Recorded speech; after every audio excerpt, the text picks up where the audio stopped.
Hi, hello, how's everyone?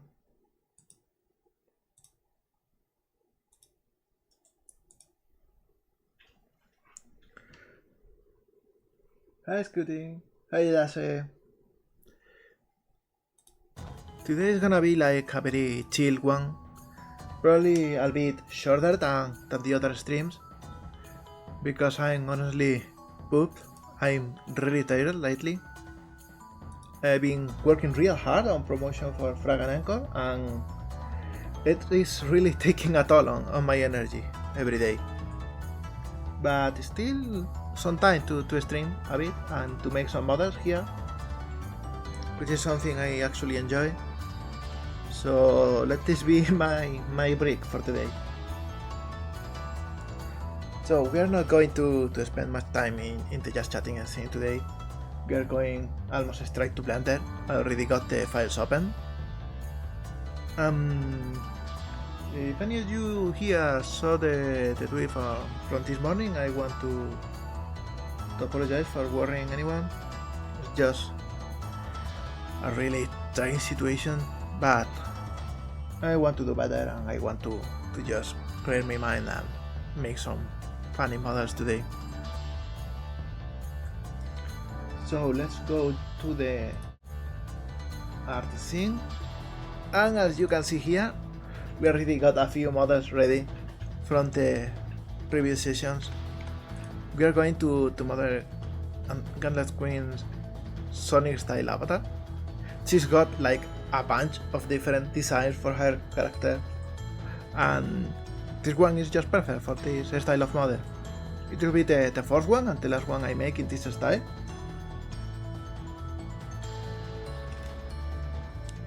And after that we'll see what we do in the next stream.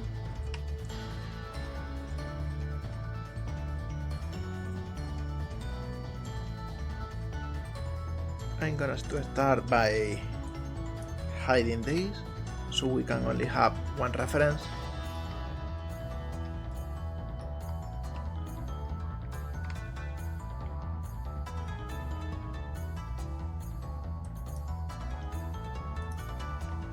And I decided cylinder should do.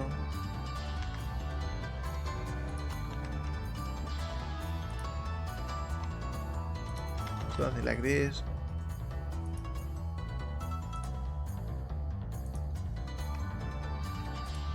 As you can see, we are first trying to match it to the Sonic model a bit. We'll make it different afterwards, but it's always good to start with a good reference.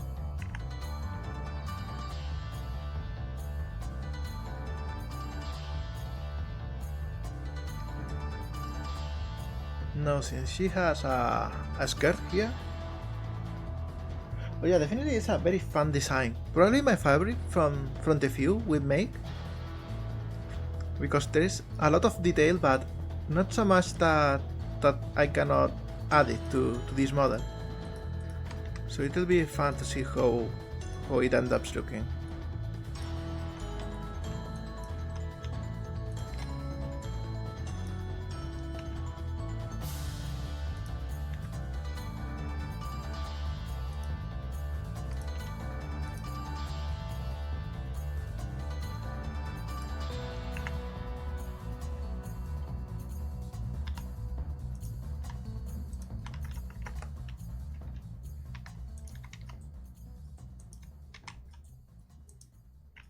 Something like this looks good for a very simple skirt.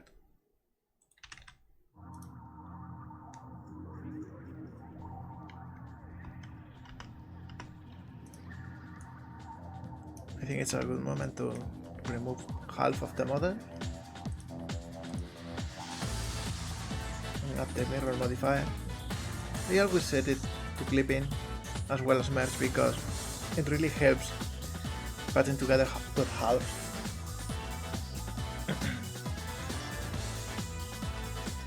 It's really practical to use. No, because I don't want to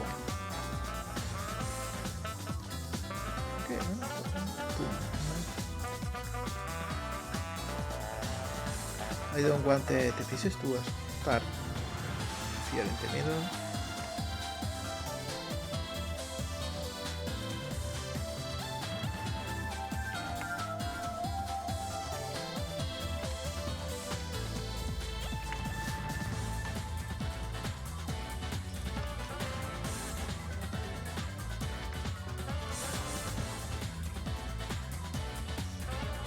Something like this.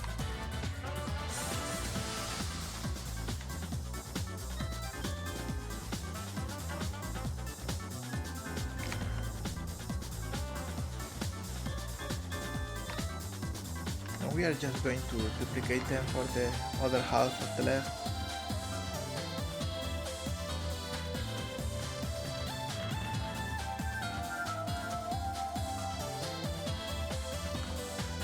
The shoes are very standard, will be pretty easy to make.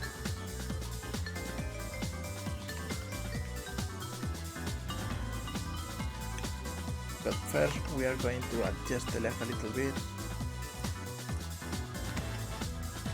It's always good to have a little bit of curvature in the leg, because later when you are rigging it will know where to bend.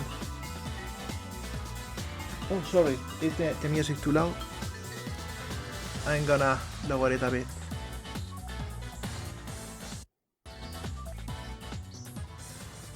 How's this? Better? Hi again. I'm sorry. Probably I should add a little bit more of volume to my microphone. Let me add a little bit more.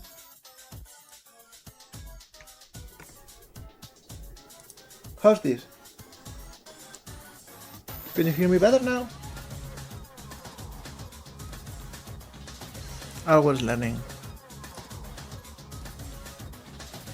Thanks. No, as we can see here, the leg is not aligned at all with how the Sonic model is.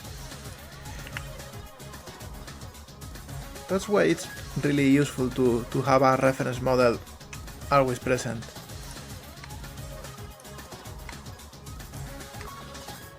It is even better when you have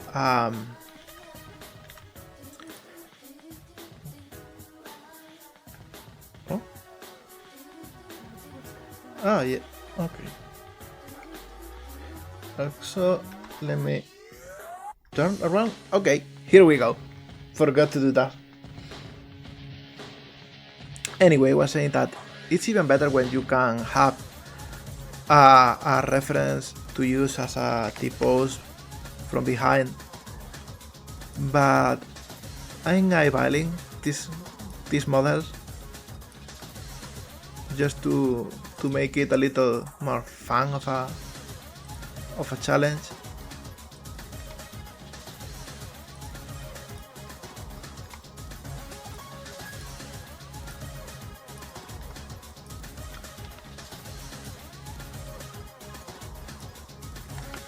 And it is a really fun experience, even if sometimes it's a little bit junk.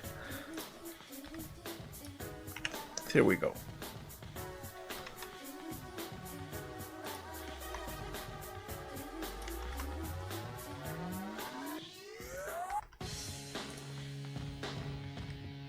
Now for the shoes.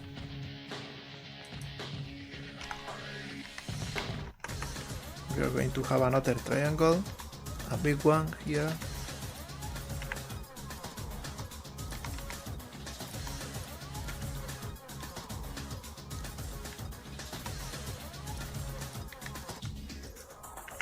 Something like this. It's a different shape than the one in the Sonic model, but I think it looks better for a boot rather than a normal shoe.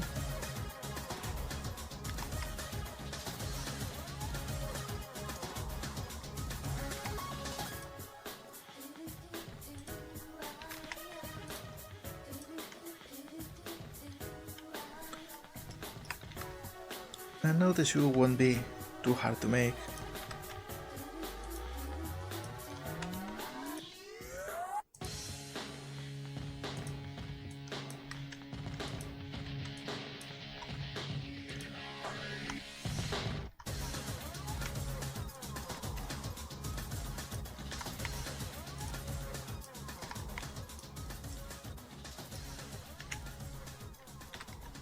Something like this. And since it's a boot and it's thicker than a normal shoe, what I'm going to do is make this a little bit thicker.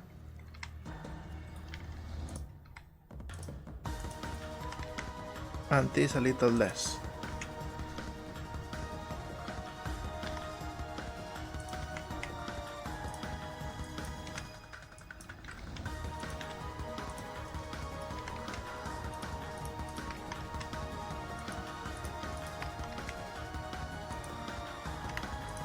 Actually, this is a single vertex in the original one.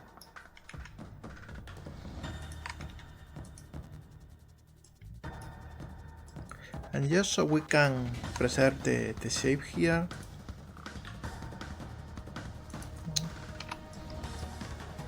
I'm actually going to add some cuts.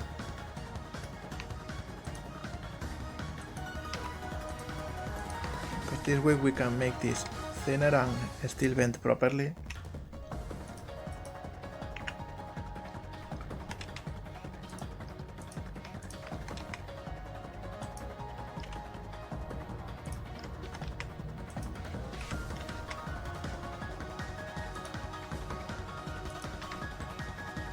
How's this in comparison with Sonic's? It's a little bit too big.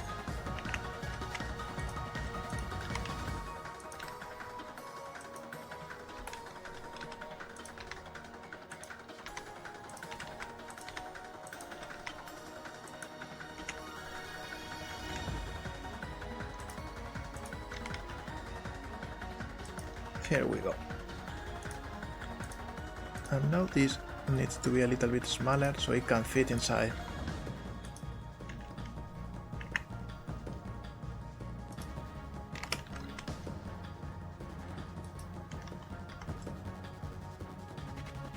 Big bolts.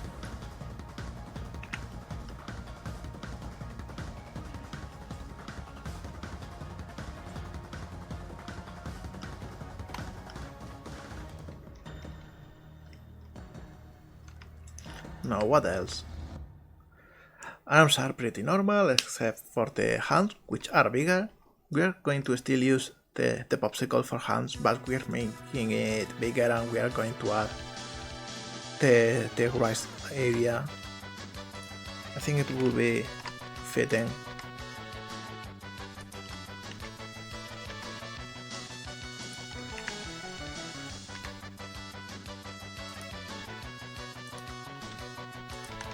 Something like this.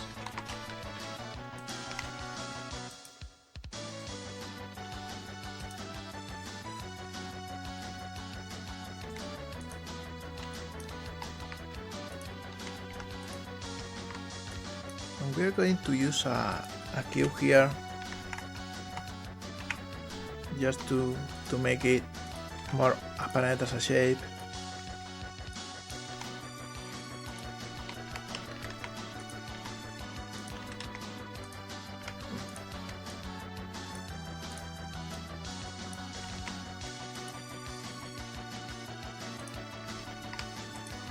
And now for the hand.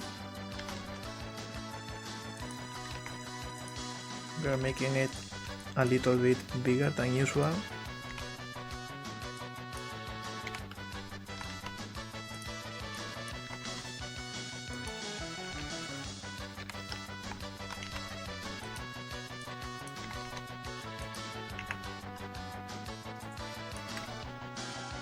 Yeah, something like this works.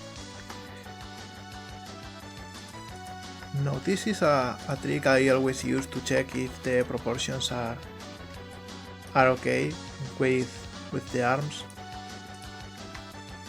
And as you can see, it's a little bit big, but not much. With the big hands it should be longer than usual, so I think something like this works.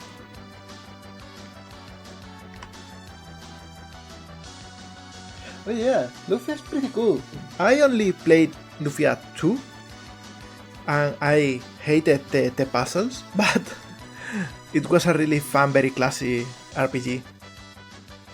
Like, half of the stuff that happened in it was just because, but, you know, that's how it went back in the day.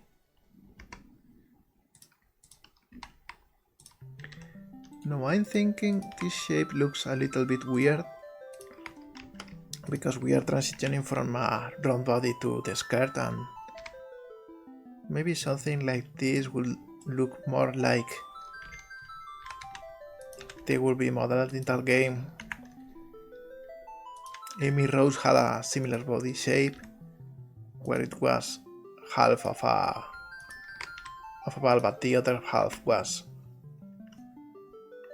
just straight.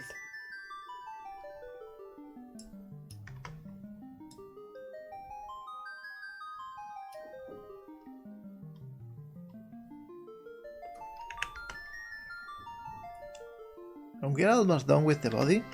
We can go for the head, but first I'm gonna make the tail, because it's easy and we can get it out of the way already.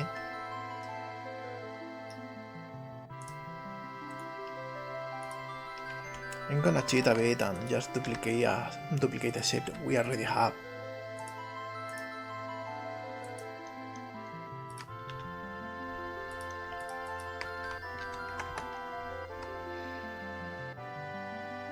Because that way we already have somewhere to start from.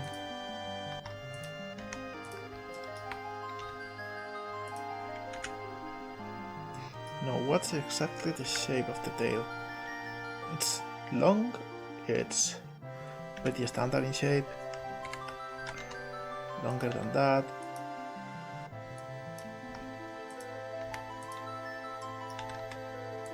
Something like this.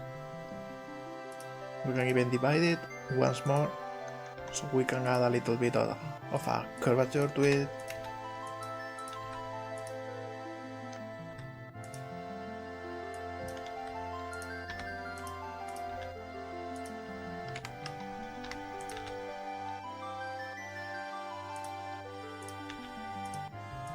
Something like this.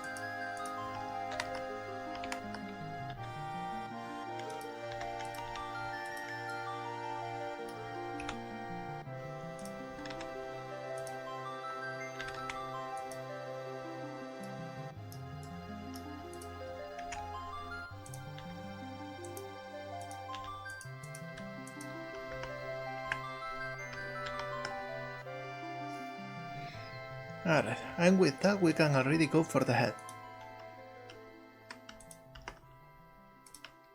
We are going to use this as the starting point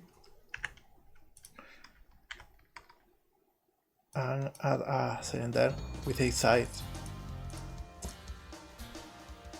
This is usually not how I make heads. I still struggle a little bit to go with this shape for the start, but it is very apparent that is how the models in Sonic are made.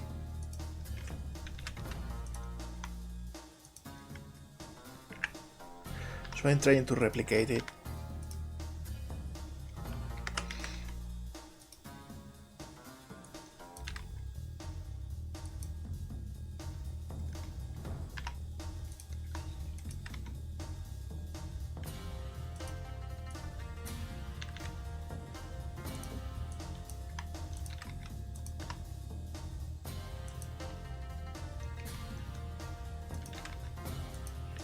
Now I'm gonna change a couple things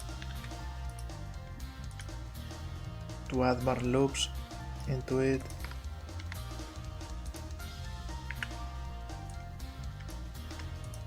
Because this way we can keep the flow of the quads.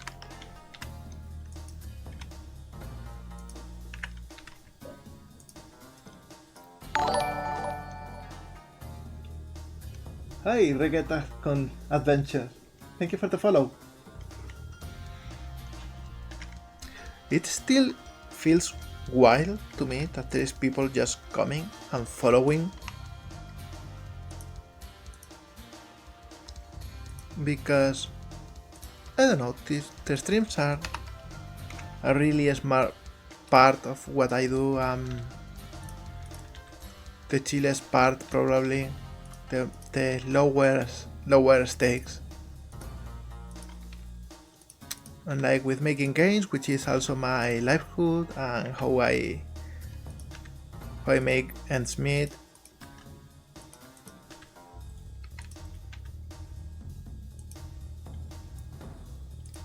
But it's really cool that some people just make time to come here and decide to keep being here and to keep coming back.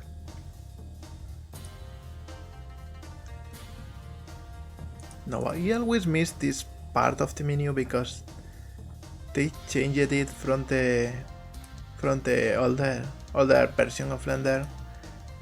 It was just remove duplicates before, and now it's merged by distance.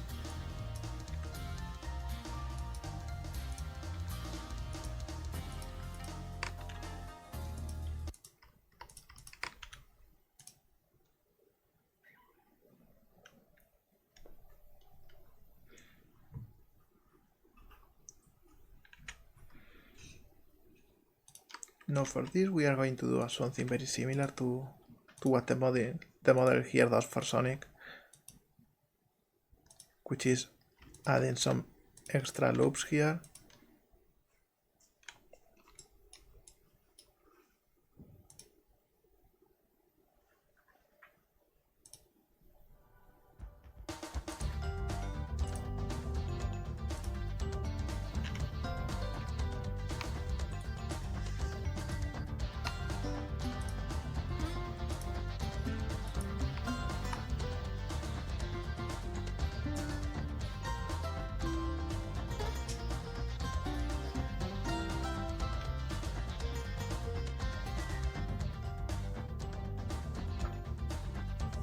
Oh yeah, I'm in fact the frog on there. Thank you for coming here because this is like something low stakes I do to try to socialize a little bit more and to come a little bit out of my shell.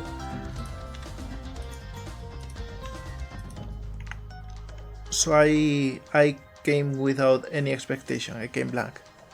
It's always nice to see people coming here. Also, hi, Spice. Always nice seeing you here.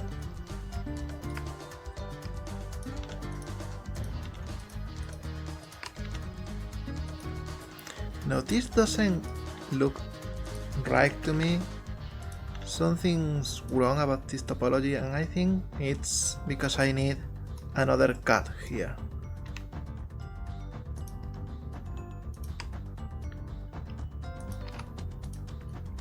So this can be buffed a bit out and I can get rid of this cut.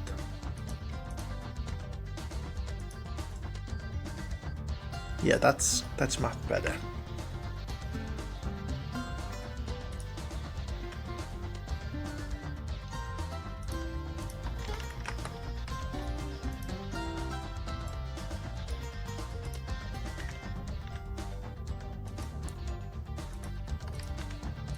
I can round it off over here. And her head is a little bit less tall. Something like this should work.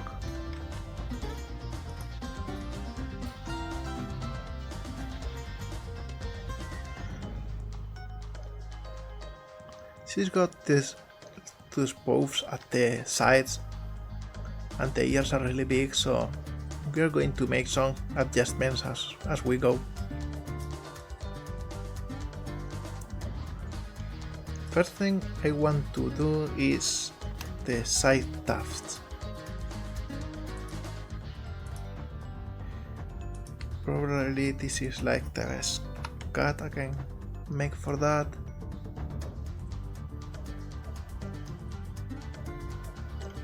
And now where shall I cut to make it happen?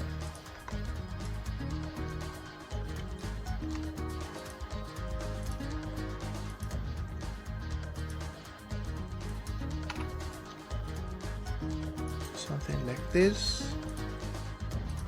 I can get rid of this one and instead cut here.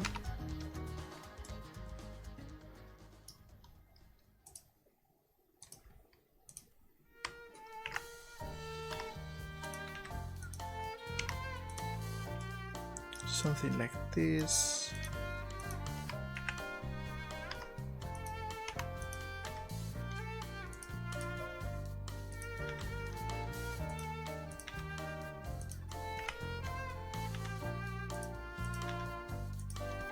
Yeah, this looks about right, and now we can get rid of this.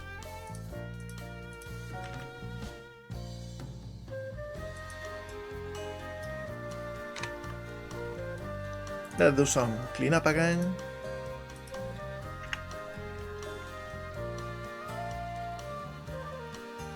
Oh, thanks, Cootie. I think I'm not really that fast, just that with this I am making a quick dirty job. It's not like the best models I've made. The topology is a bit crooked, but you know, that's why I chose this style for those models, because I'm still not so used to streaming, and you know, I worry that I will make a terrible job and look like a fool. So I picked something that is simple, low stakes, easy to make, quick, that doesn't take several streams, that I can finish in one sitting. Also, I'm making them from scratch, but usually if I wanted to make like a good model, I would first work on a template, on a base mesh, and I will make it as good as possible, so that I never had to start a model from scratch and I can always use the base mesh. But for this we are just eyeballing everything.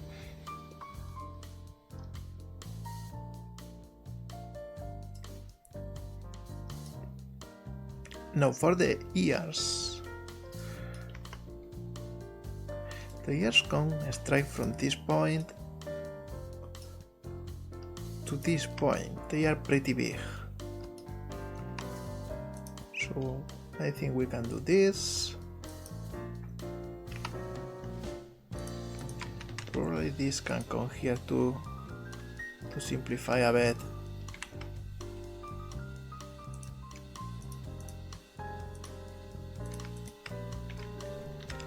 And we do this to round up the shape.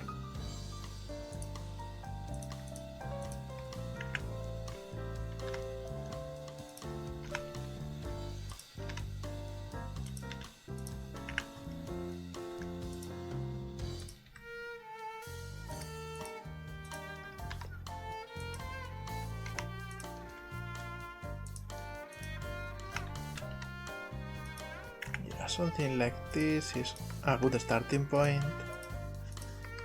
This on the back I can merge. Probably this one too.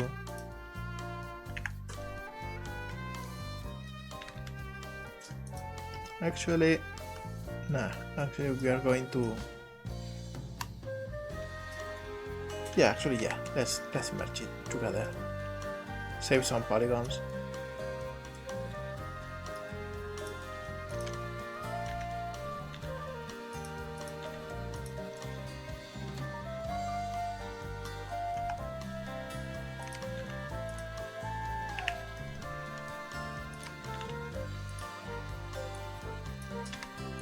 This can come like this, a little bit more. How's that for now? Probably too high. Yeah, something like this.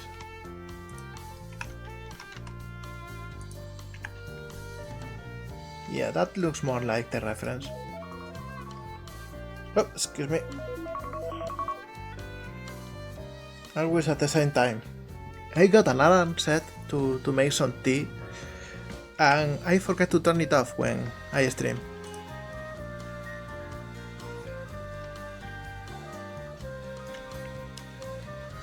No, this is probably the chillest stream I have made yet. Things are a little bit quiet and so, but probably for today that's for the best.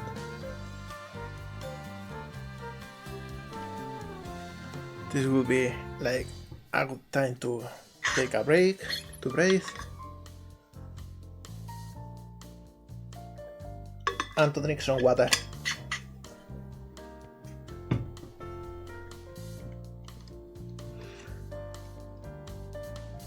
One day I really want to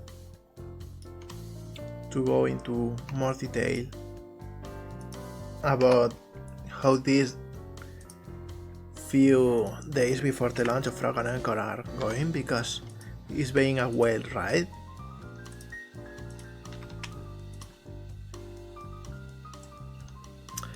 But I think I'll have to wait until the game is already out. I'll probably do exactly the same when the next game is about to launch in a few years. Because I know myself, I know it will happen. No, we are almost done with the base of the head. And I think the last thing we need is just the back of the hair.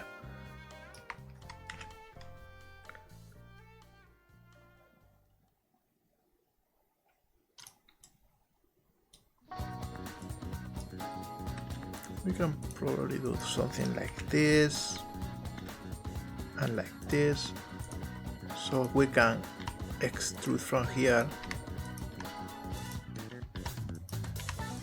and then merge at the center.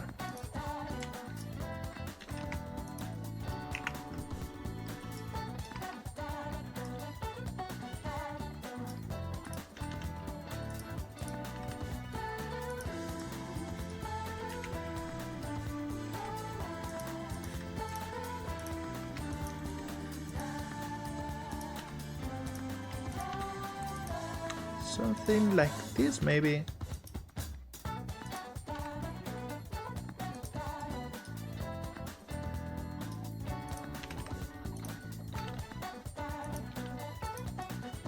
A bit more rounded. Yeah, something like this.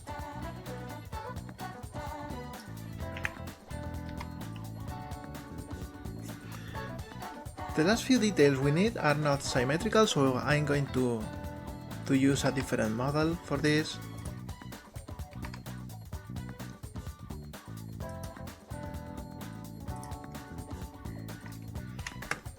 The crown will be an hexagon.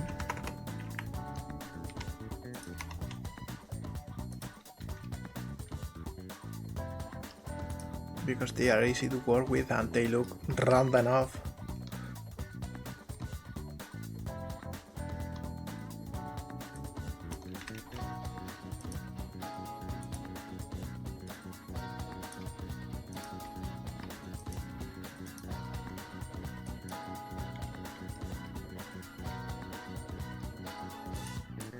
And now I'm gonna try something I haven't tried in New Blender yet.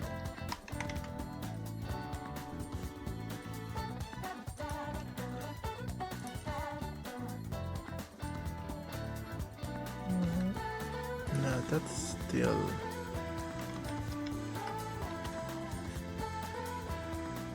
Let's see...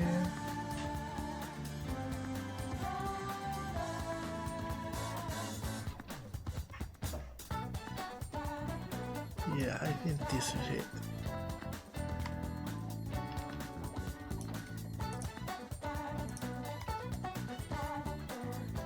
No, that still doesn't work.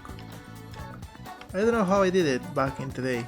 It was easier than here. But we'll just do the lazy thing and do it 3 by 3.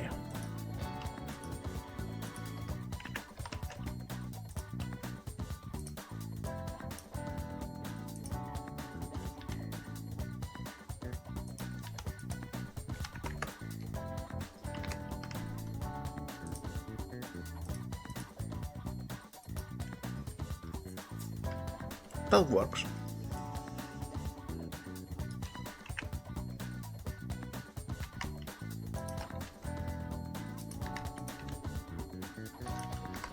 We hang it on the ear. And now we are going to make the front tuft of hair We are going to use the same model here because it's still asymmetrical.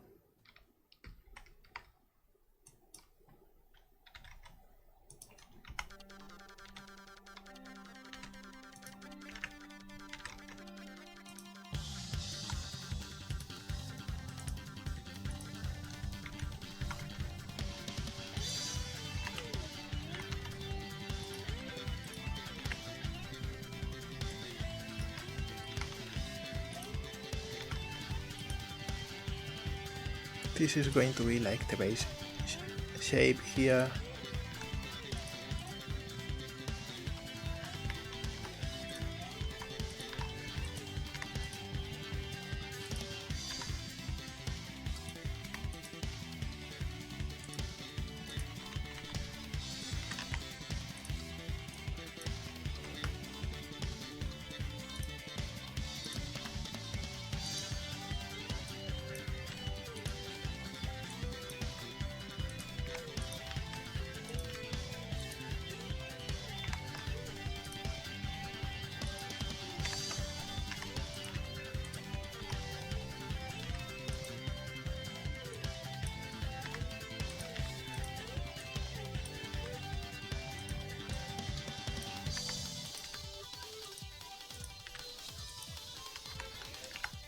And as you can see, that's only one part of the hair.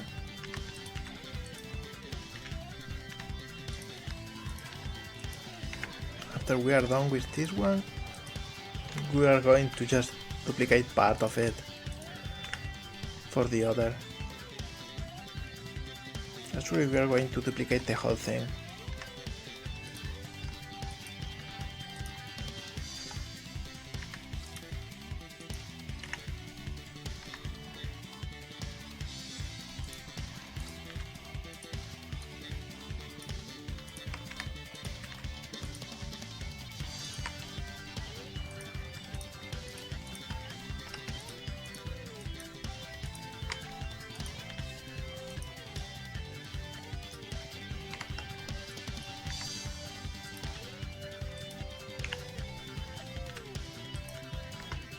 Something like this.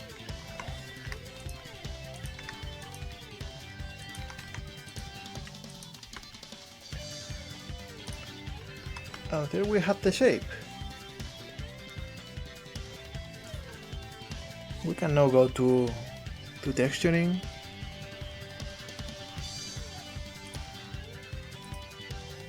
And for that we are going to duplicate one of the materials we have already.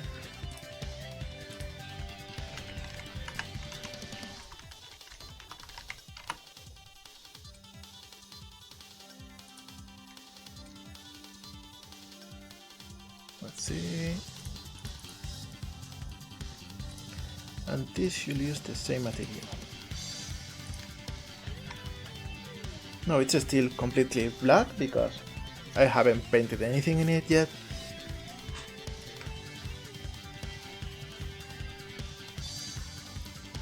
And we are going to switch to as a bride. And the first thing I'm going to do is opening the reference texture here, so we can pick some base colors from it. And I'm going to also open the first one we make, just to have a reference on how things are constructed, because I don't want to make them very different from each other.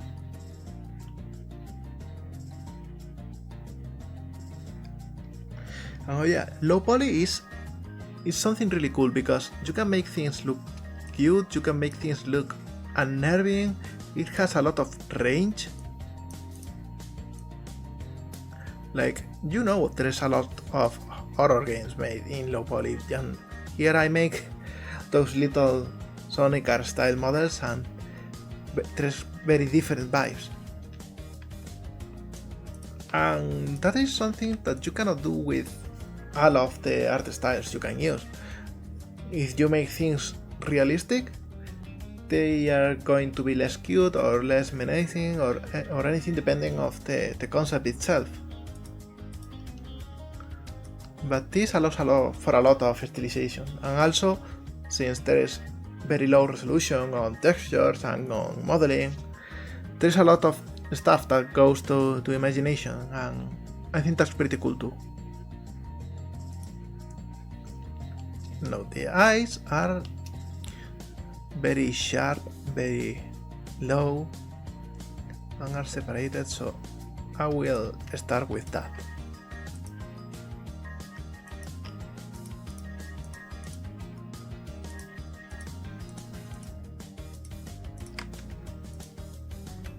Something like this, probably.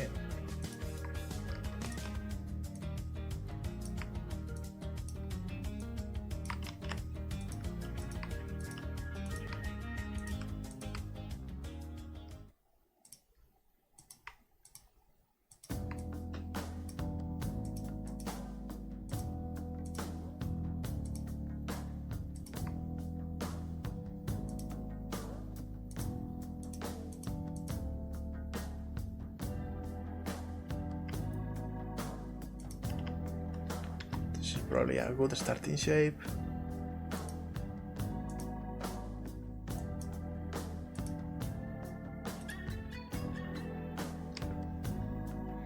So now we go to the texturing.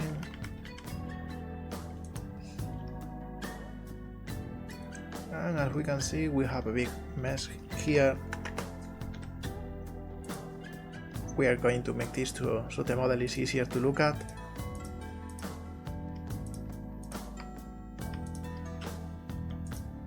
And we'll start by automatically ungrabbing this one.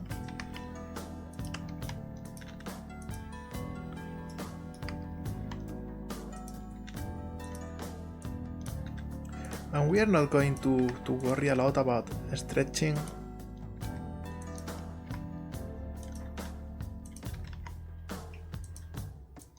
We're just going to make it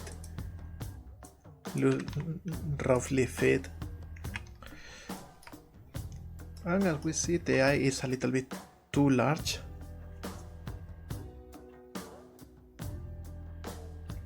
I'm gonna wait to fall place style-wise. Go.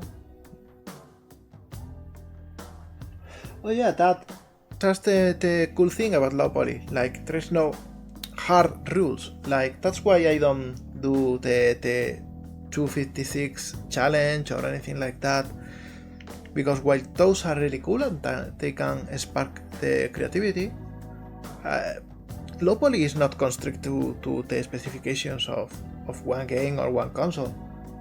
Low poly can have a pretty high amount of polish depending on what you are making, and it's just about striking the right balance. And of course, PlayStation 2 still was low poly, but it's nowhere near the amount of polygons that the PlayStation had. It was a really different vibe, it has a really different style, but it's still considered low poly.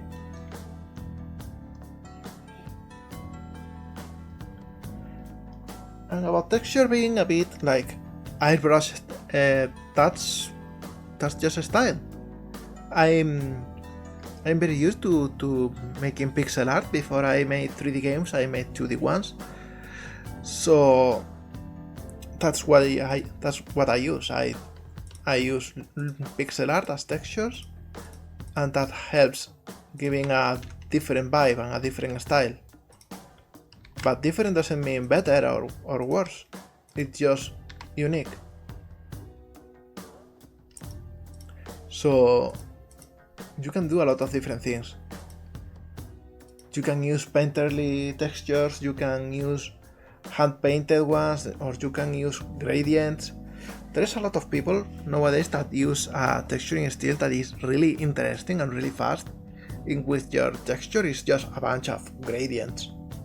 And you just unwrap your models in such a way that the gradients do what you want from them, and it looks amazing. It's a very different style, but it's still really good.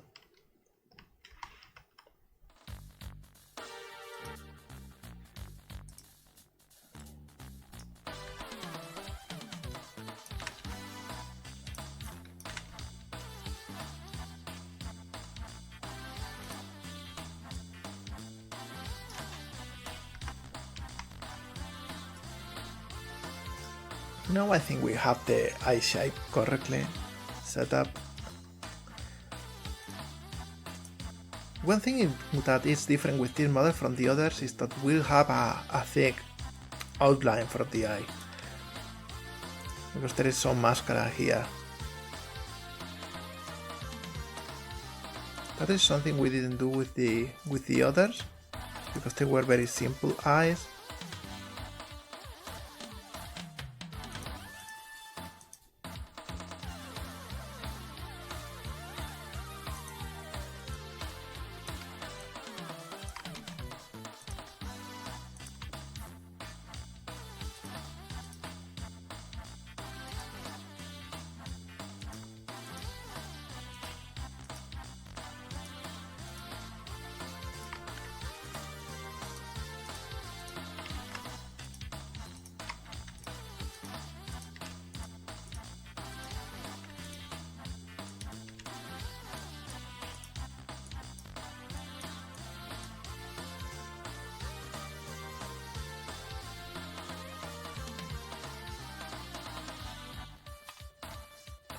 Well, that's a pretty good comparison.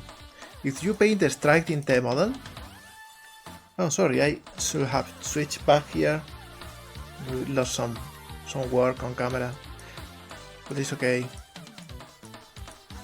If you paint the stripe in the model, it can feel like you are painting a miniature or something, and I think that's pretty cool. A lot of people do it like that. I know, for example, Boxit does it, and his models are amazing. I am not very good at that specific style and that specific way of working, but I tried a couple times, and it's a really fun one. It's a really fun one.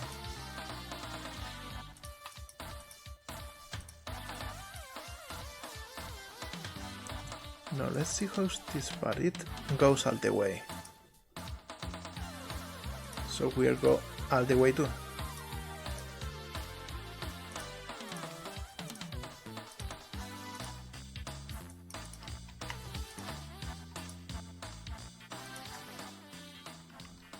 Something like this probably.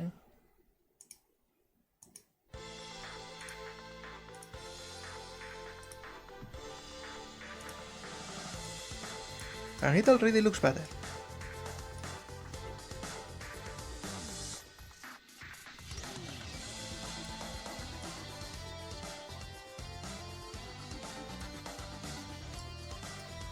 Now I want to see the side of the head, because it has some white over here,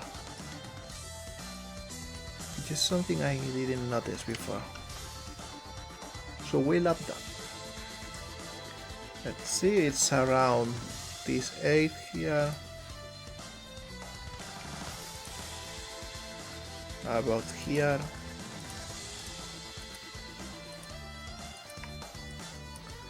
Something like this.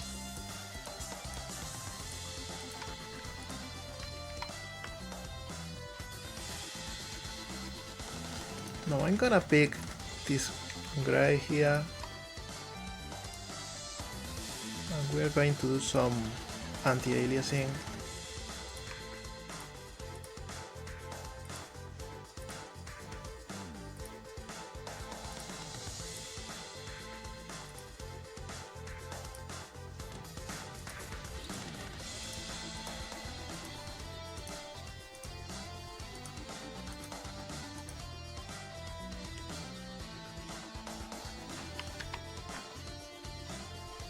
And we are going to use a lighter gray one here to add a little bit to this part. Now the cool thing about pixel art with this style of rendering, because rendering is also important for the final style you are going to use. We are using blurry textures, they have linear interpolation, and so as you can see here, pixels get blurry. And that doesn't still look like it's fully painted, but from afar it's smoother than regular pixel art.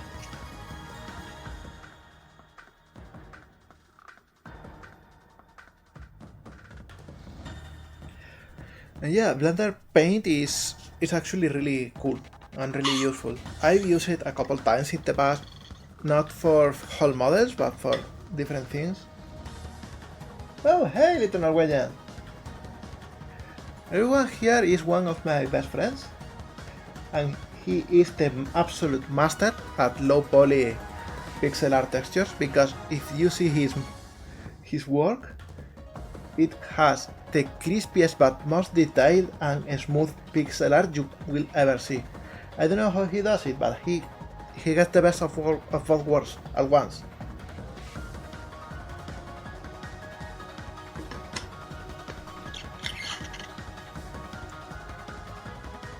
Shout out to his game Combustion, because he's been working on it for a lot of time, and it looks amazing, and I cannot wait to see more of it.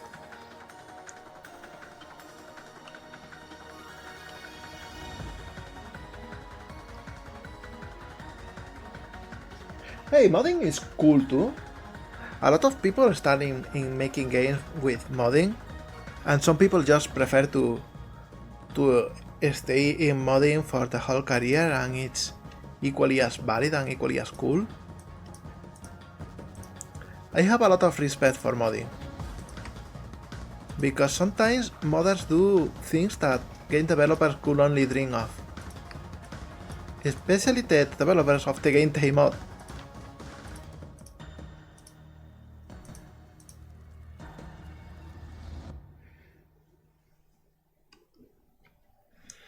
Also, let's just appreciate the fact that you don't always need to make everything from scratch, and coming from me, that's a bit of a hypocrite thing, because I always try to make everything I can from scratch. But there's no shame in using asset resources or having help or being part of a team. There is not only no shame in that, but it helps you make things better and faster. And that is something I want to learn myself the hard way. I want my next game to be a more team thing, to have more people helping around and more viewpoints and more feedback.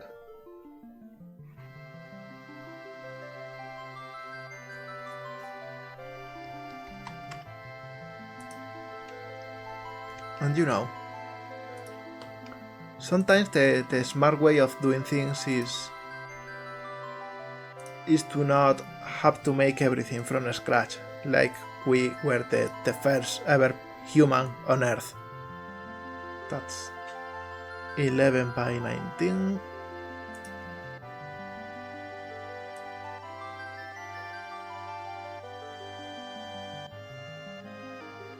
So let's see.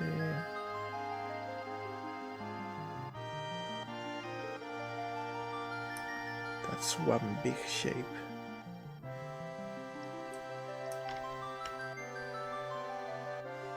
I'm gonna make a new layer if I know how to.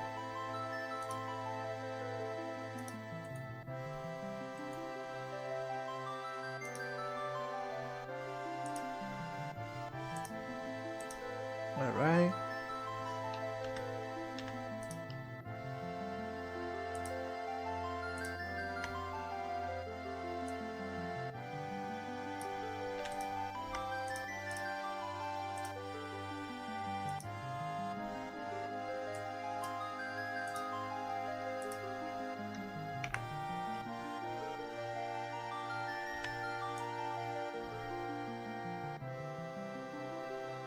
Her eyes will be around here.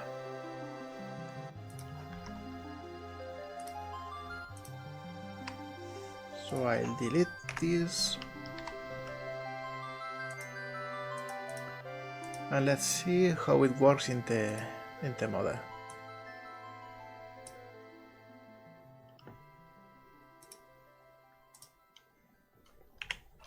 Yeah, I think it's a good position.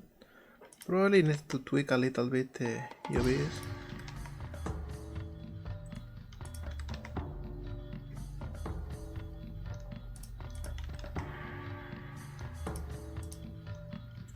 Something like this. Sorry, my own model was taking over it.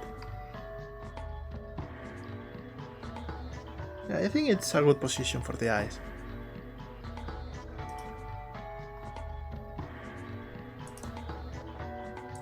No, we are going to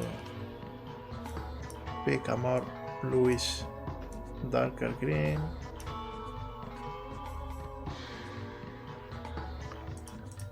And we'll use this as the highlight color.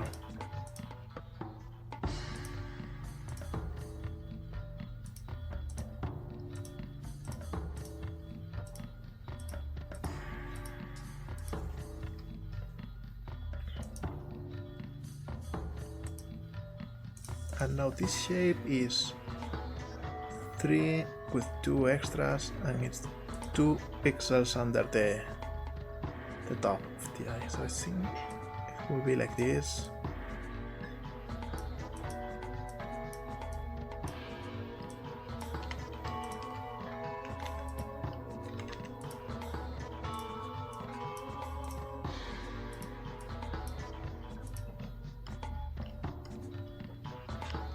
Yeah, something like this should work. We're going to add a little extra bit of anti-aliasing because it's a very light eye color.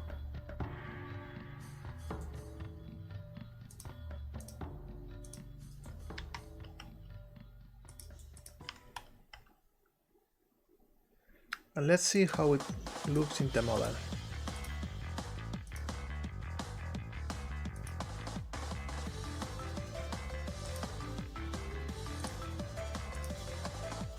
Yeah, I think it's fine.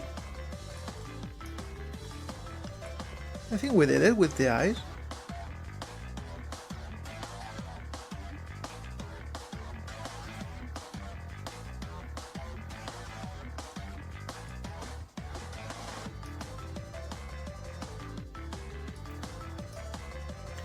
Next thing we are going to do is the face, and I think we are going to cut where the nose is,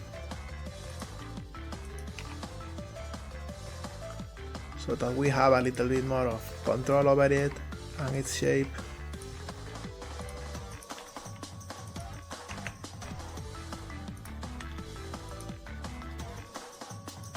That looks pretty good, but we have some pentagons here, so we are going to get rid of them.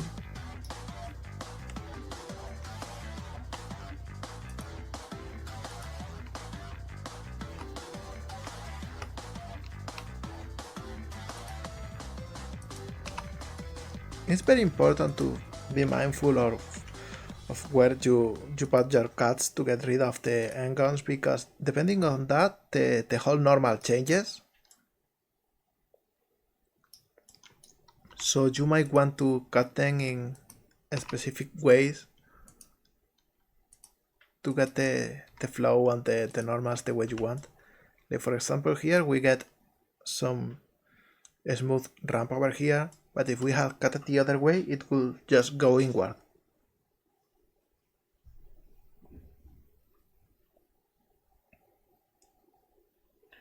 I was wondering if it's worth about apprenticeship. Oh, actually, my recommendation for making games and about how to ask for help and how to do stuff is work on a project on your own, something small, something fun, and if you have specific questions, there will always be someone who answers them. Like, for example, you can ask me if there is something that I actually know about, and you will see that at first you will have to ask a lot of things and follow a lot of tutorials, but as you go, you will know a lot more things that you don't.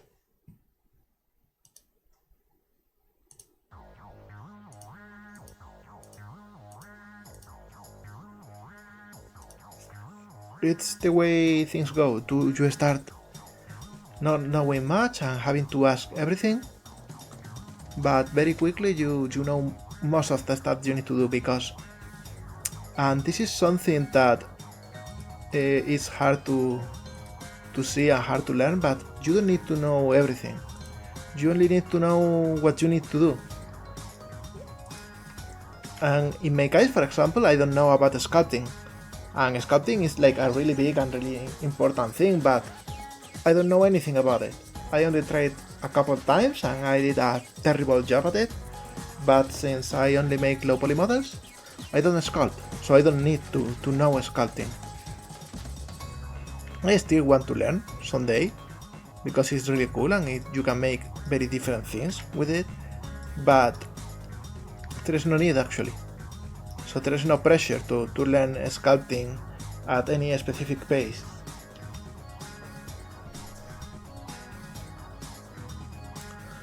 So deciding what you want to do and what you don't want to do can help you putting you halfway through there, because you will take a lot of things that you don't need to learn and you will cast them away, and suddenly that stuff is done. You don't have to do that anymore.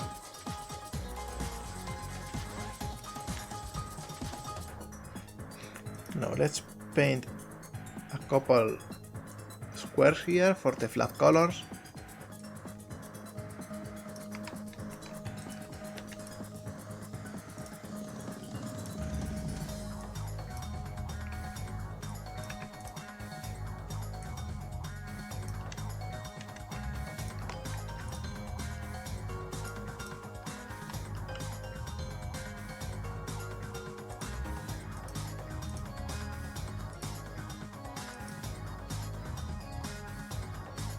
I'm actually going to merge this layer down.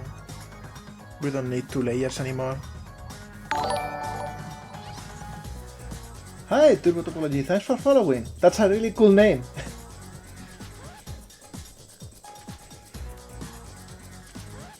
Really fitting. No, my topology is not as turbo, but I'm doing my best. I'm trying.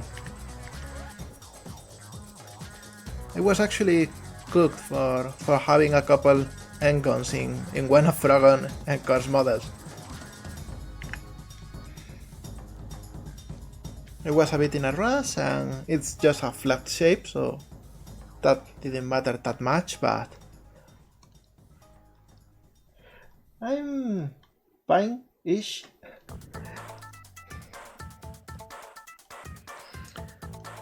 Things are really hectic lately. Just as a reminder, everyone. Oh, thank you. Just as a reminder to everyone, Frogon Encore is coming out in less than a week. It's the game I've been working on for the last 2 years, and it comes straight out of Frogon, which I worked on for another couple years. And that's making me nervous. But just being here already helps me a bit to calm. No, we are going to be... Okay, I'm sorry, because I always forget to switch the scene. I've been changing things here, I've been moving stuff and assigning colors to the nose and to the tuft of hair.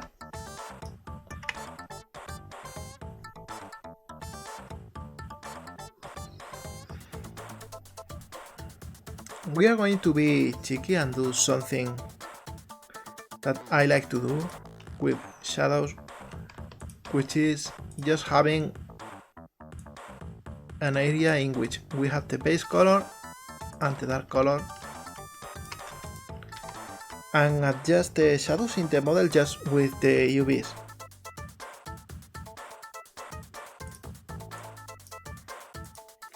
That is similar to the gradient technique that I talked about before, but is much simpler and less powerful.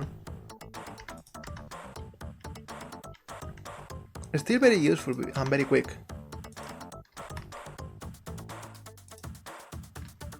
Because I can just do this and this, and here we have a shadow.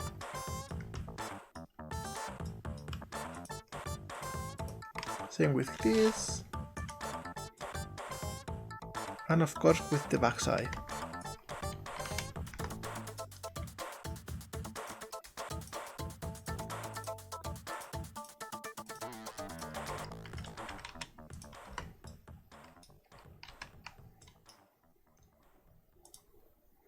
I'm gonna hide this again.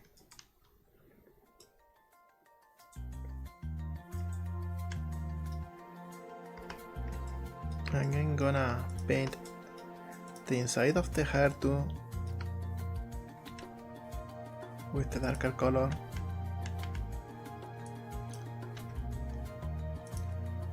And just for consistency's sake, I'm going to use the squares instead of the size of the other textures.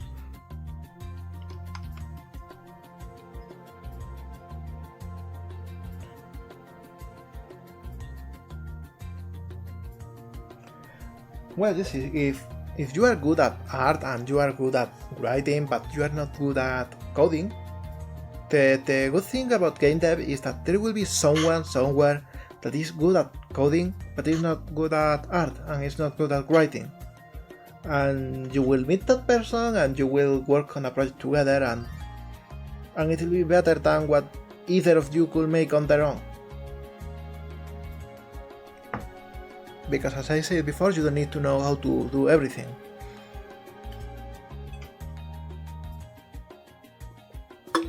The amount of devs that just make everything, including music, is very small. They are like gods, they are the famous one, but also they are the one that had to work the hardest.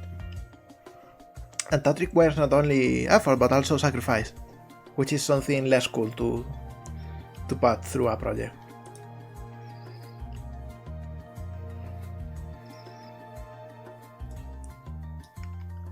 Yeah, thank you for being here and for talking with me about these things.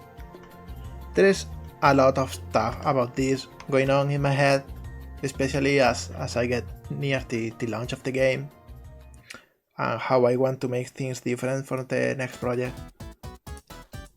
Because let me tell you, Frog and Anchors has been an effort in learning. Like, things that I had always assumed and that I had always thought were a certain way, I have learned that's not always the case.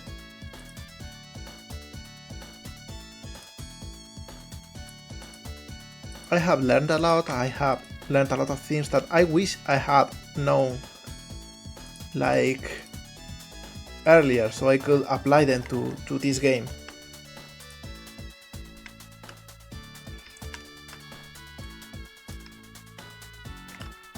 But it's always early enough for the next one, I guess.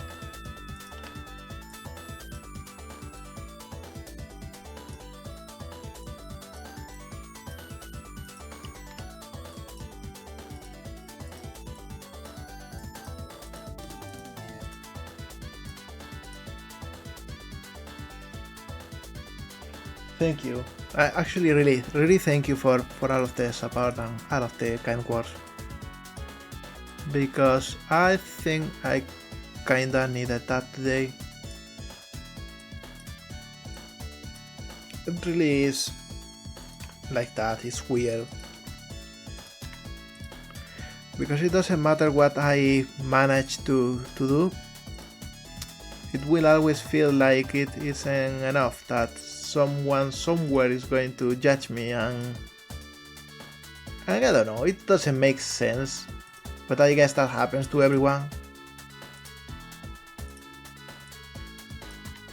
But you really need someone to snap you out of it, because it's not somewhere you can get out of on your own.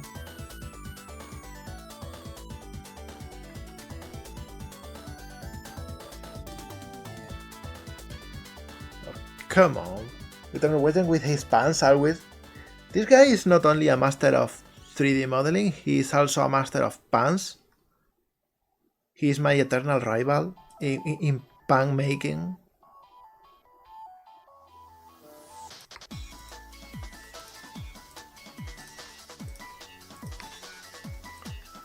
Honestly, I need you to make a humorous game just to fill it with pants someday.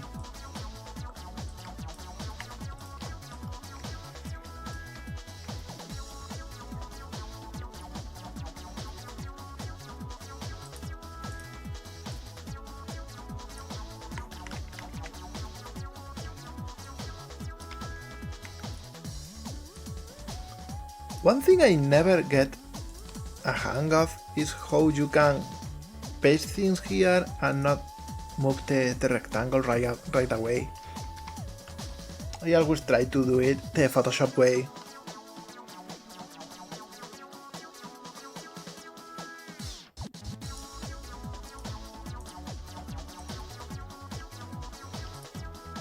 Now let's see.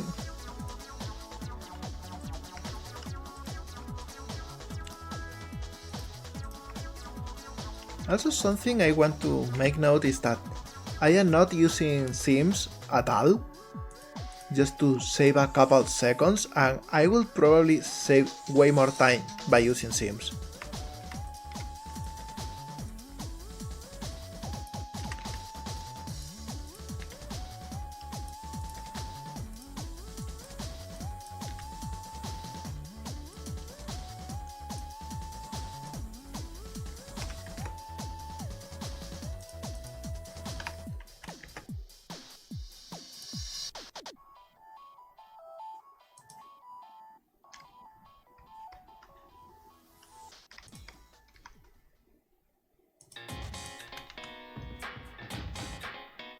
Yeah, something like this for the ears.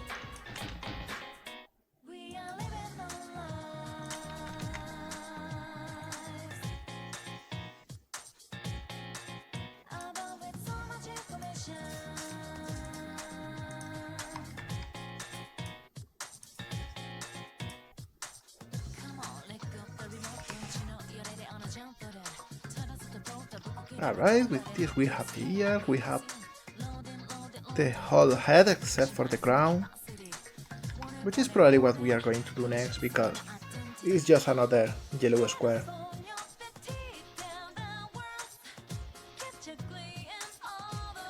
I can't wait for your next game, actually. I'm probably even more excited for it than for Combustion. But we really need something light to make us laugh in this time.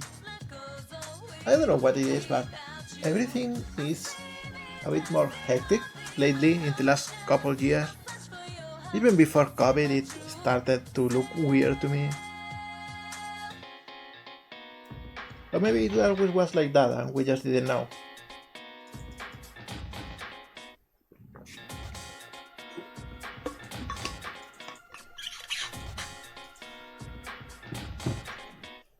So I think, yeah, having something that can cheer up everyone is something we really need. And I'm really looking forward to it because I know you are great at it.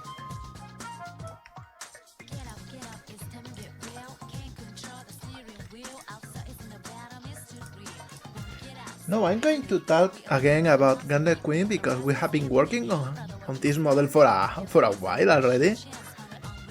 I haven't talked much about her, and that's just not fair. So GauntletQueen is another streamer and 3D modeler here, friend of mine, a fairly recent friend of mine, which is more notable than you would think. And she's one of the people that helped me do the jump and start streaming. So I'm really thankful to her for that. And that's why she's here among the other good friends of mine.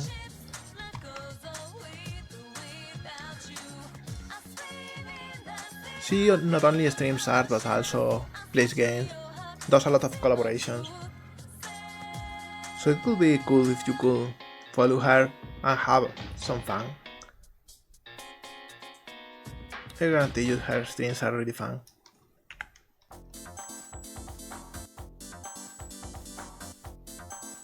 Thank you.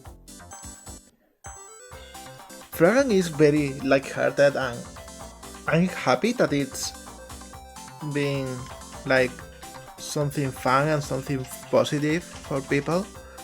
But it is with the next game I'm going to make right after Encore, in which I really want to make some change and some help. I want to talk about a lot of different things in that game. I want to to do some body positivity, some representation.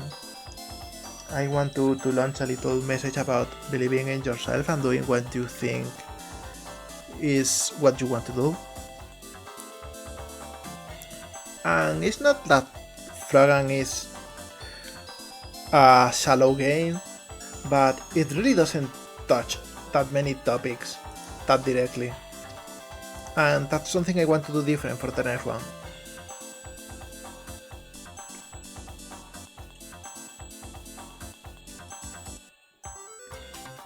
No, for the body we are going to do it in 2 parts. The skirt will probably be a different texture than the body, but it really doesn't matter, it can be very simple, we can paint everything.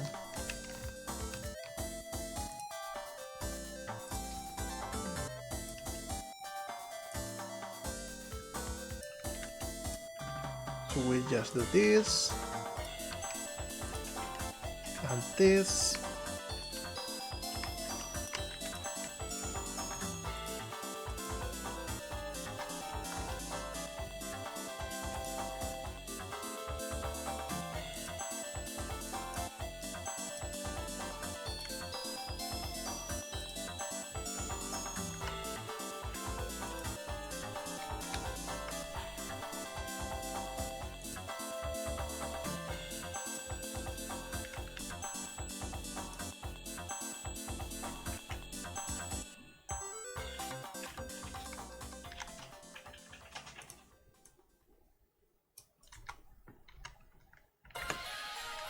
And we'll just make everything fit better this way.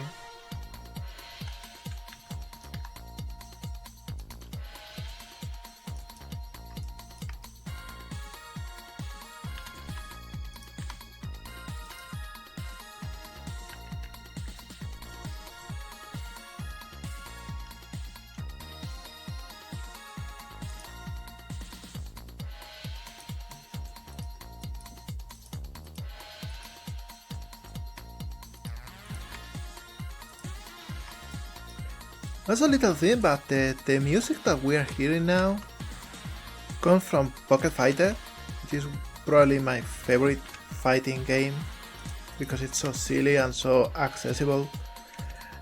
And I'll never forgive Capcom for not doing more of them.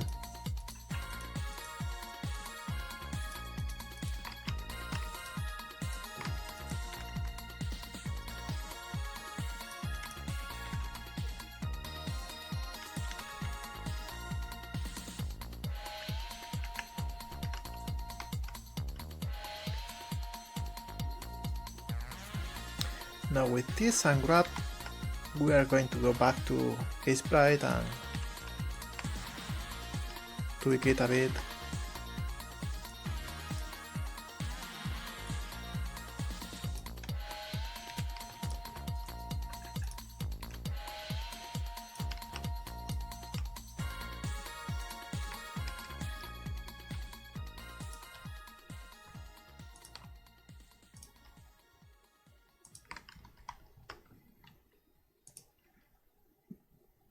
Now we have a lighter gray here.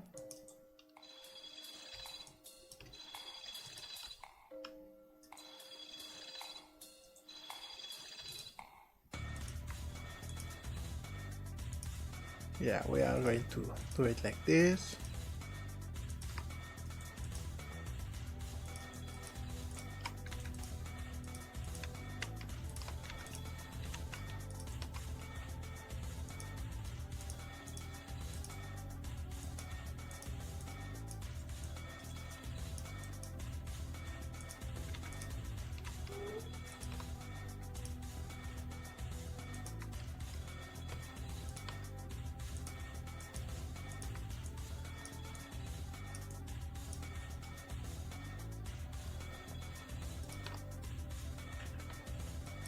We can probably change that gray to this one so we have less tones.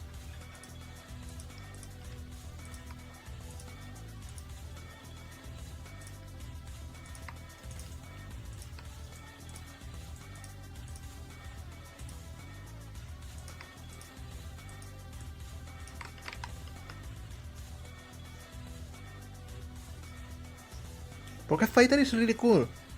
It not only is like a funny version of other fighting games from Capcom, but it's also like super accessible and like perfect for learning the basics of fighting games. You have the basic supers for everyone on screen all the time. You knew the inputs. It's not hidden in a menu or anything. And also there is some leveling mechanics inside about getting gems to power them up individually, which will force people to try different skills instead of spamming the same one, because in every fight you will level different skills up at a different pace. And also there was some uniformity to it, like most characters had very similar inputs. And I think that's great for a starting fighting game.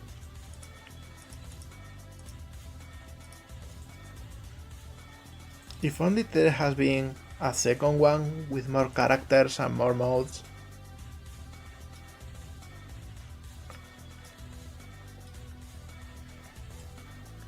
Now the front part looks pretty cool, but we need to make the back, and the back is going to be way more simple.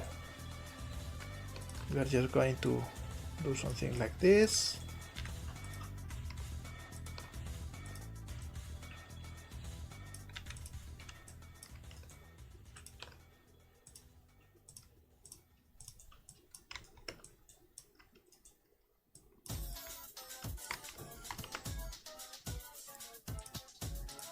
And we are not even going to assign it the same amount of space.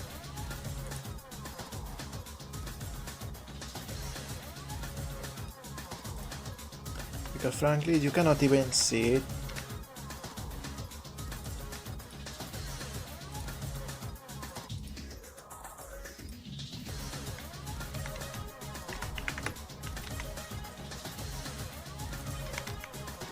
So we are going to squeeze it until it fits with the size of the front.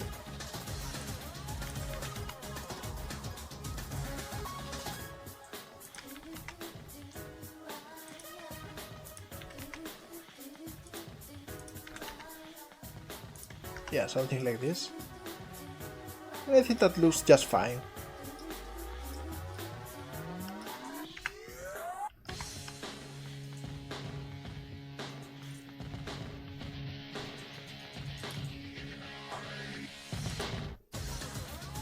Now there is also some belts in the skirt, and we are going to make them pitch black, just so they are easier to see.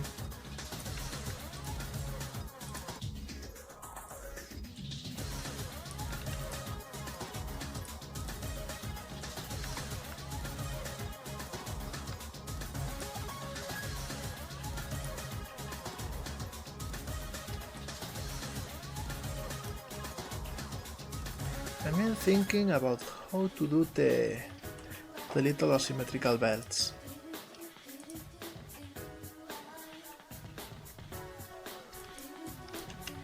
I think I'm gonna add them in the same place, here, near the center.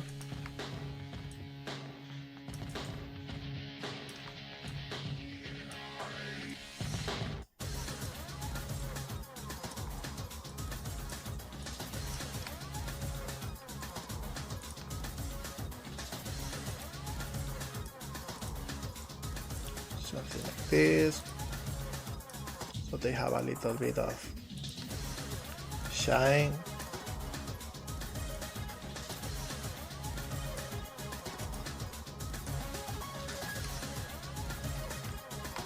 And when the model is finished, we can mirror it and use something different for each side.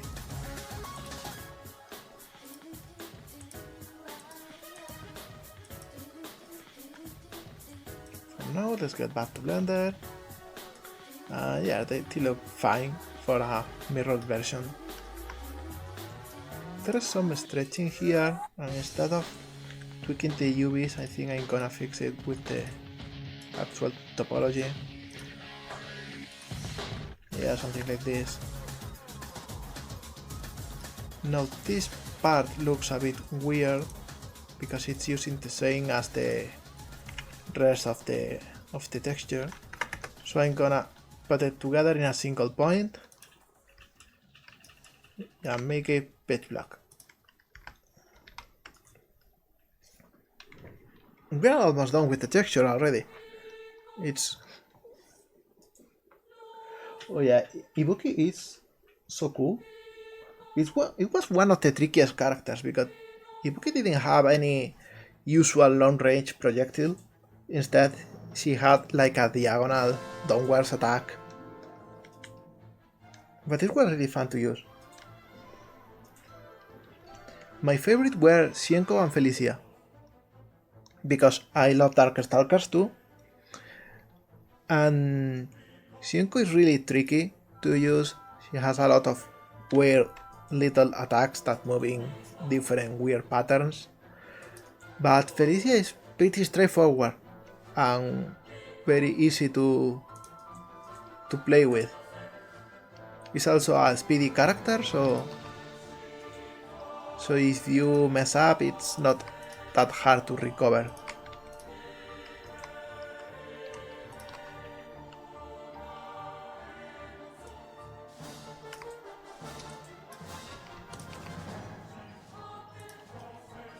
Now for the arm, I'm doing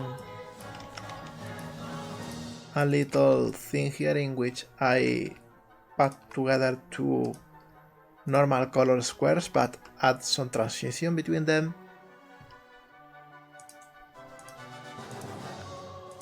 And it's nothing fancy, it's nothing spectacular, but I can just pick this arm and project from view and it just works.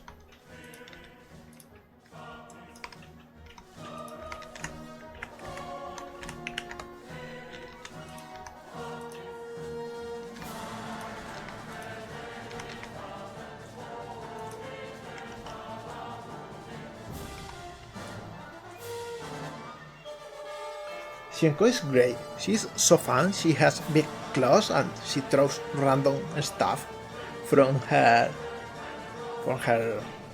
sleeves. I'm sorry, I couldn't find the word in my own brain. And again, I messed up with the scenes. I'm sorry, really. It's nothing fancy. I just grab this from view and apply here.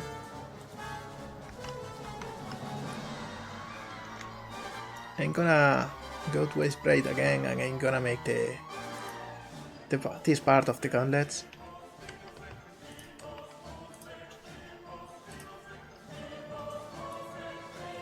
I'm gonna dedicate about this space for them.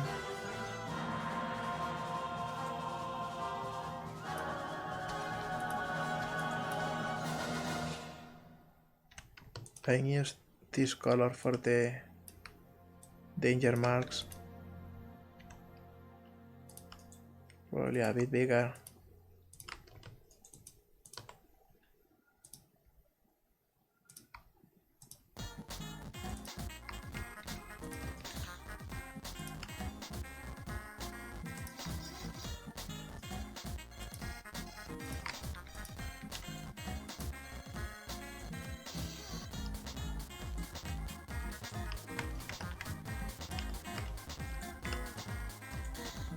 No, this ties well.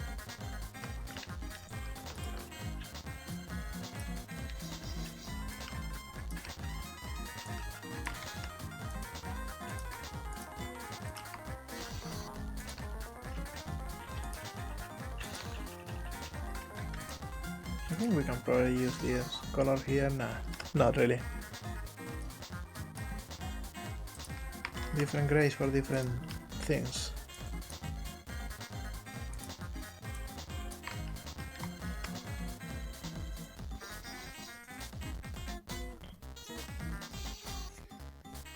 Alright, this should be enough for the calf.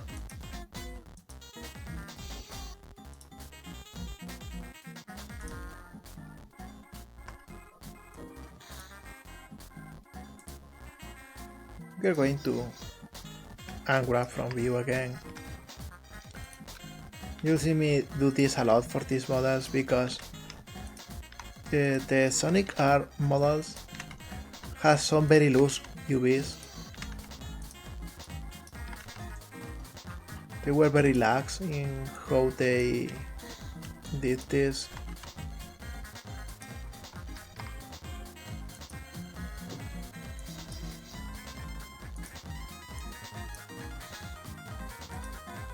Now I'm going to disable this option so I can move this face on its own.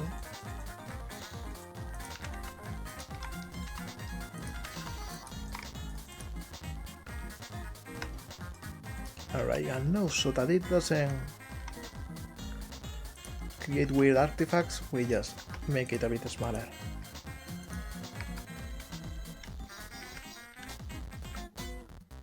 Until it goes here.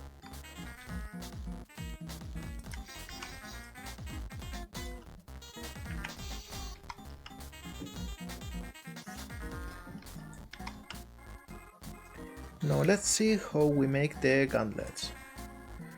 They are dark grey with some yellow parts and some lighter for the fingers. We're probably just going to make a simplified version.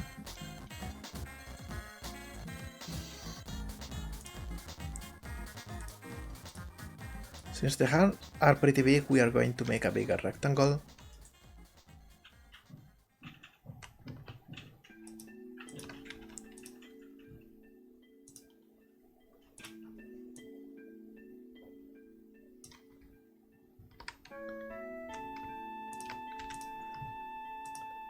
And let's see.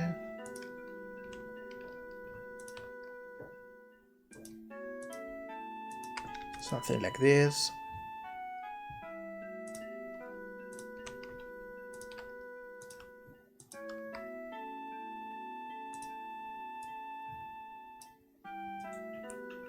This is 7. And this is 7, okay. And it has like a little hole in here.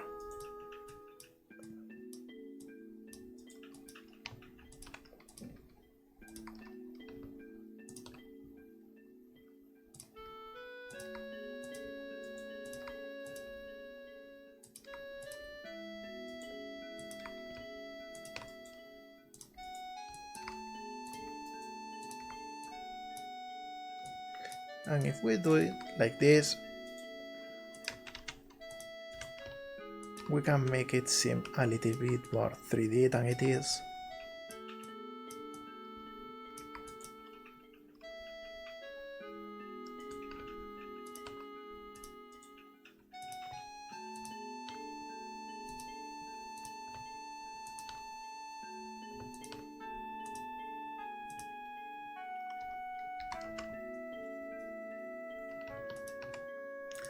And the fingers gone a little bit more forward, so we can put them around here.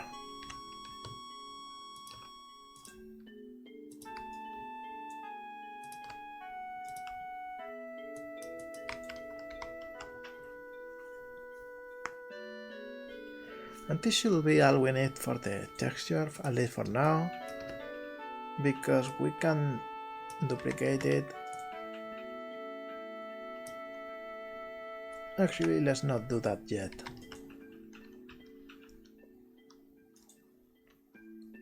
Let's go bit by bit.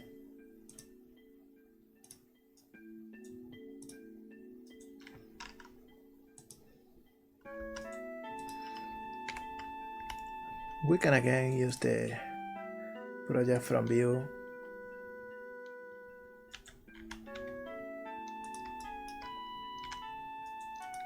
And just do something like this.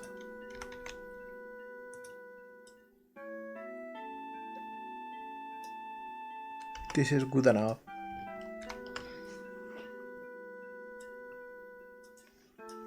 And now for the down part, we are going to duplicate this.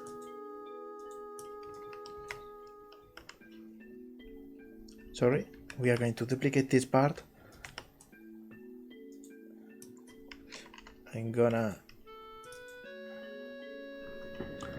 actually put it somewhere else so we don't lose track of what's what. And we are gonna pick this color.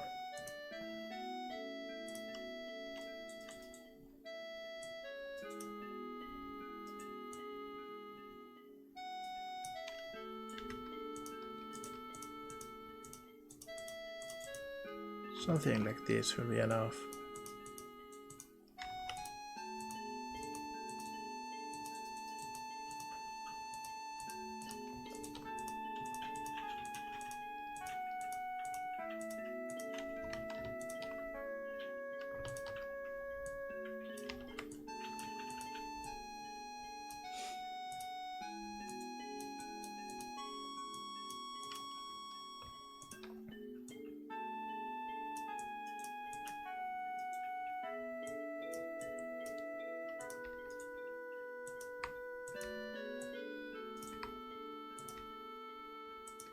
And hey, how's this for an Eggman face?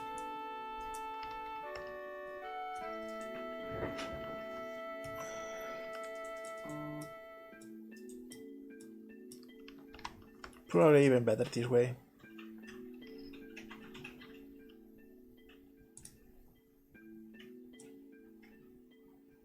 And now this can be put in here, just under the other.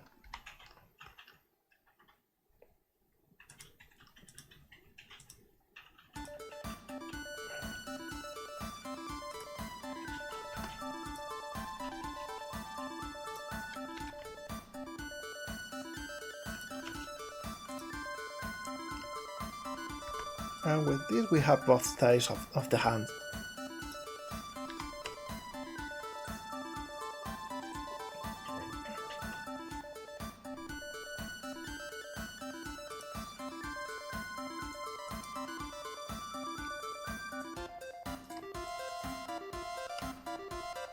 We are actually almost done. We only need to make the boots and the tail texture.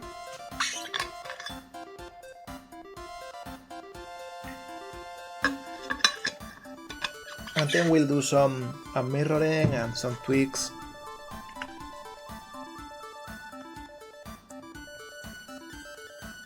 So let's see.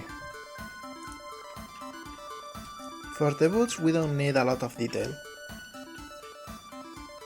We can actually just make a side view and that should be enough.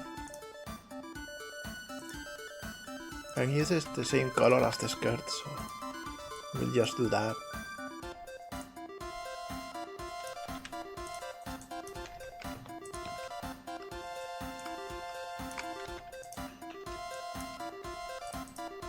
And it has a little orange part on the front.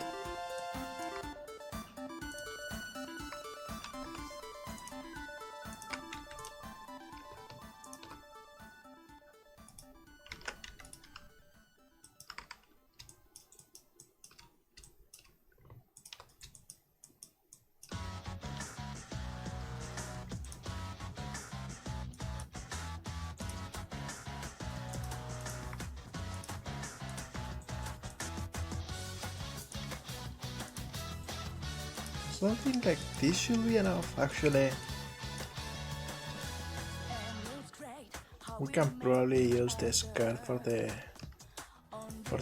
other part. We'll actually make it separate. Just in case.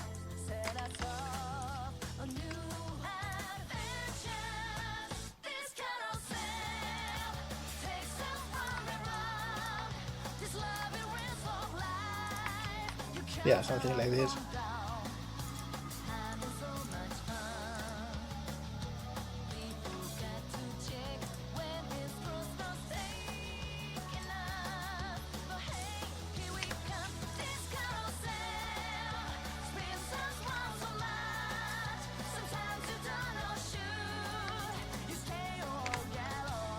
Now we are going to do the lazy thing again.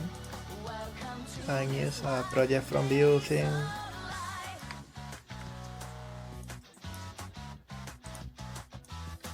We can then make everything conform to a better perspective and just place it here.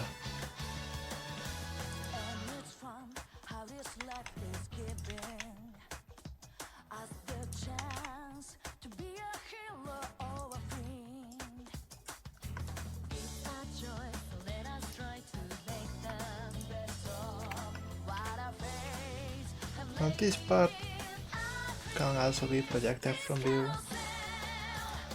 It's a really lazy technique, but it really works well with this style.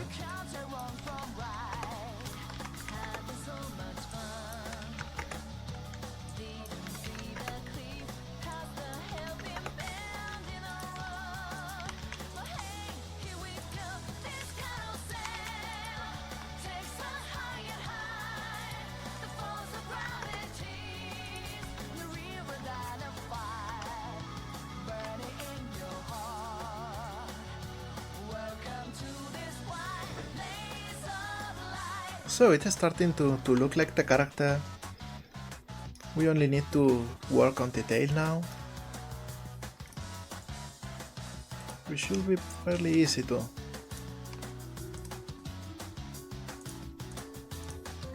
You can guess correctly, we are going to use the project view again.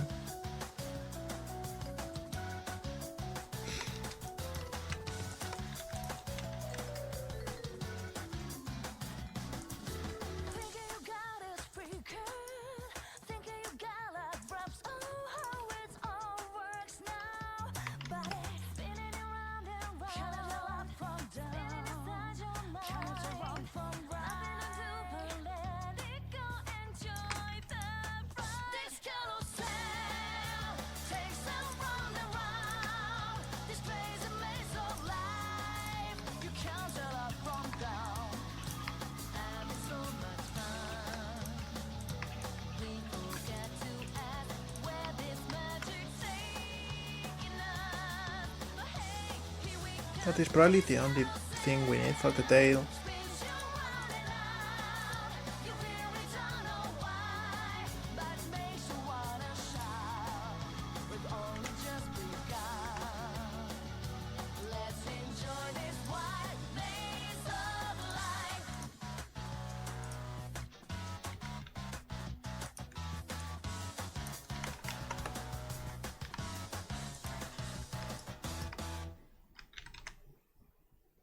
Something like this, and we use this color.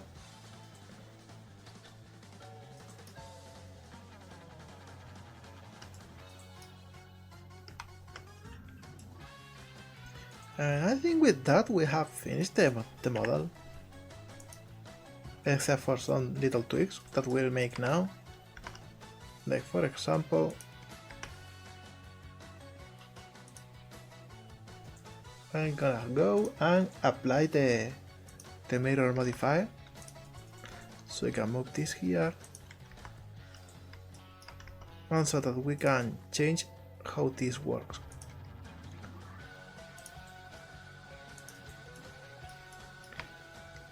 Let's see, it's only this part that needs to be moved.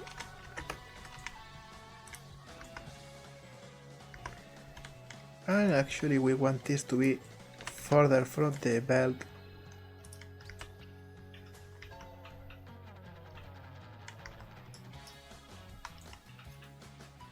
This almost works, but still feels a bit weird near the center. So we are going to go to a separate again. And in here we're gonna move this one to the right.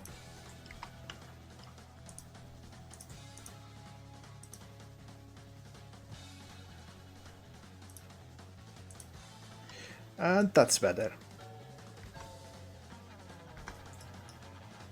Now why does this not line?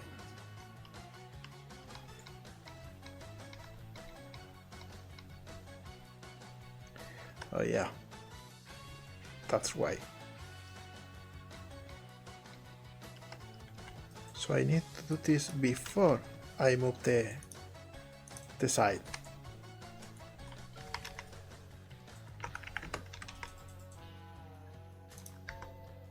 Here we go. Better. And now we have finished. This is the model. What do you think? Does it look similar to the original one? Does it look like a good translation to the Sonic art style?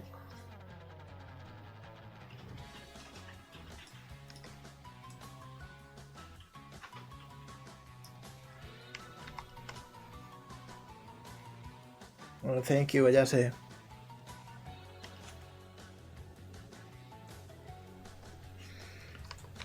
With this, we have another character in here.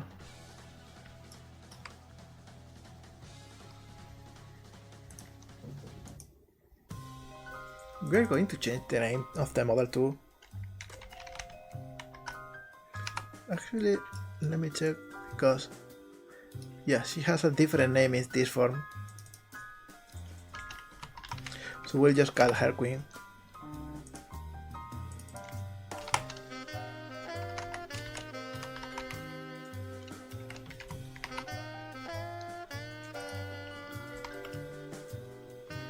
And here we have the whole collection.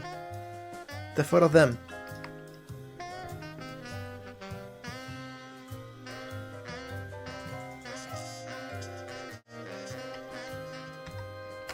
Alright, so this was today's stream. It was actually longer than I expected. I thought it would be like way shorter because we didn't spend as much time just chatting, but this model had a lot more detail than the other, so we took a little longer to finish it. I'm gonna make a more polished GIF to showcase the model later, maybe for tomorrow. I'll upload also the second time-lapse, because I have finished that, but I haven't uploaded it yet. That'll probably be today's social media post.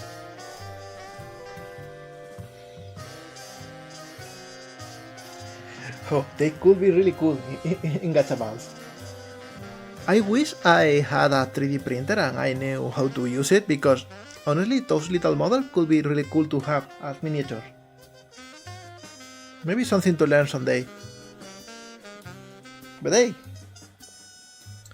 for today I think that has been a good stream.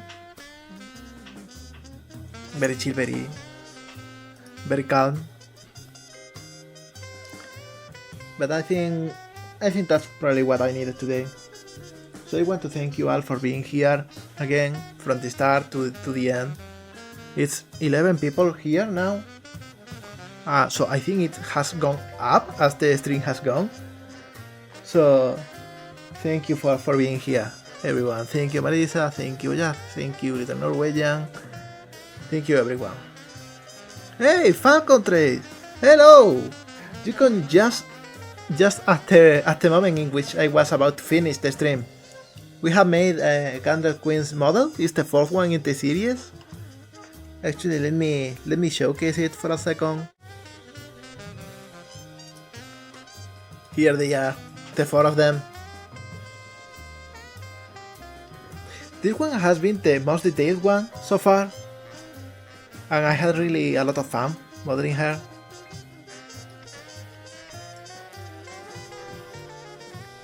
Yeah, it's dupes. Also, Chase and Little Norwegian, and this is cool because right now I'm looking at 4 of my biggest friends.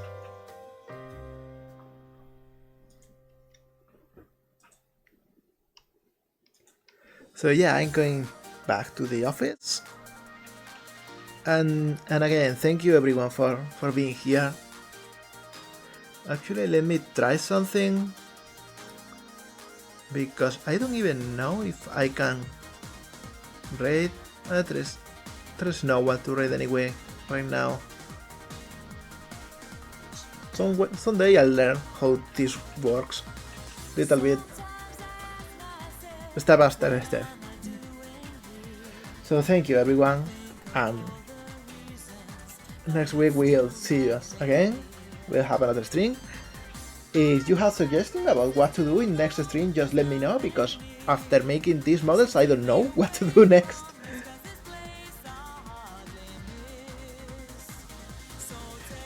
Actually, yeah, send me some recommendations if you can. Let's just try this. Let's see if I can make a raid or if I mess up with the commands. Actually, I don't know if I can raid yet.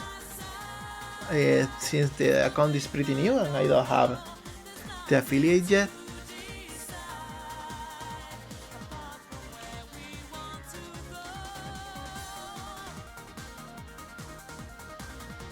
Actually, let me search because I'm not sure.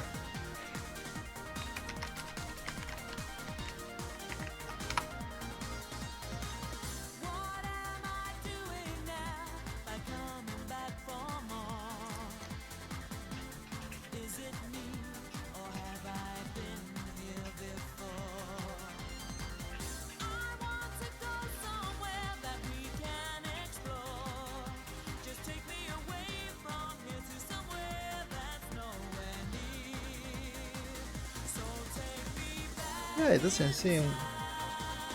Yeah, it seems I don't need anything, just to type the command.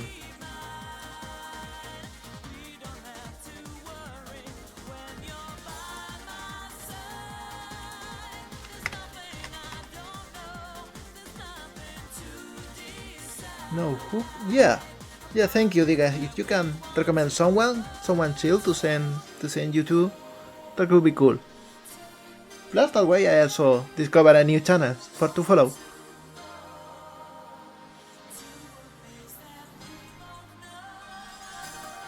That's it.